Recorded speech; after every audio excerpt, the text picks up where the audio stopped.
नमस्कार. आपण पाहतात स्टार भारत न्यूज वन.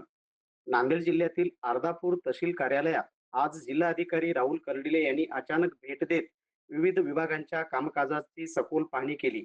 प्रशासनातील पारदर्शकता आणि नागरिकांना वेळेत सेवा मिळावी यासाठी हा दौरा महत्वपूर्ण मानला जात आहे. जिल्हाधिकारी राहुल कर्डिले यांनी महसूल विभाग, पंचायत समिती, गटविकास अधिकारी कार्यालय, तालुका आरोग्य अधिकारी कार्यालय, रोजगार हमी विभाग, पुरवठा विभाग, उपकोषागार कार्यालय तसेच भूमी अभिलेख कार्यालयाच्या कामकाजाचा आढावा घेतला. तहसील कार्यालयातील प्रत्येक कार्यासनाची तपासणी करत आर-टी-एस अंतर्गत नागरिकांना दिल्या जाणाऱ्या सेवांची पडताळणी करण्यात आली. प्रलंबित प्रकरणे नसल्याबद्दल त्यांनी समाधान व्यक्त केले. अभिलेख कक्षाला भेट देत अभिलेखांच्या नक्कल वितरण प्रक्रियेची माहिती घेतली आणि कामकाज अधिक सुलभ व प्रभावी करण्याच्या सूचना संबंधित अधिकाऱ्याला दिल्या.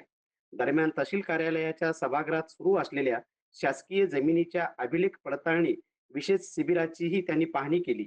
यावेळी नायब तहसीलदार, मंडळ अधिकारी आणि कर्मचारी विविध गटाच्या नोंदीची पडताळणी करत होते.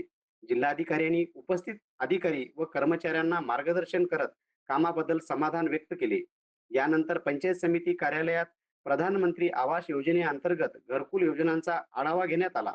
तसेच शासकीय जमिनीवरील अतिक्रमणाच्या याद्याबद्दल माहिती घेतली. मनरेगा अंतर्गत अपूर्ण कामे तातडीने पूर्ण करण्याच्या सूचनाही देण्यात आल्या. या दौऱ्याच्या वेळी तहसीलदार रेणुकादास देवणीकर, नायब तहसीलदार राजेंद्र शिंदे, अश्विनी केंद्रे, अव्वल कारकून विश्वंभर सोळंके यांच्यासह विविध विभागाचे अधिकारी आणि कर्मचारी उपस्थित होते.